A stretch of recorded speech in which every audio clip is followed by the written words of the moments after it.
Yes, 2 marks question based on hyperbolic formula. చూడండి just 1 step answer. First step ఏంటి? separate integration, write integration to each and every term. Formula చూడండి. ఇప్పుడు చూడండి first ఏంటి? 1/1 minus x squared tan h inverse x, 1/1 plus x squared tan inverse x plus అయిపోయింది. ఒకటే step. First step ఏముంది? Integration, apply integration to 2 terms, then formula.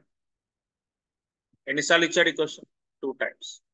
అంటే ఈ మధ్య అడుగుతున్నాడు హైపర్బోలిక్ బేస్ చేసుకొని రెగ్యులర్గా అడుగుతున్నాడు. ఆల్మోస్ట్ 22, మళ్ళీ మనకి ఇందాక ఒక క్వశ్చన్ చేసాం, అది 17 ఇచ్చాడు. ఓకే, అట్లా రెండిట్లలో ఒక క్వశ్చన్ హైపర్బోలిక్ తోటి ఛాన్సెస్ ఎక్కువ ఉన్నాయి కాబట్టి ఒకసారి ఈ ఫార్ములే మీరు రీడ్ చేయండి, ఈజీ అయిపోతుంది. ఓకేనా? Entire this is method 1. Method 1 అంటే first simplify given format, after that apply integration. Okay,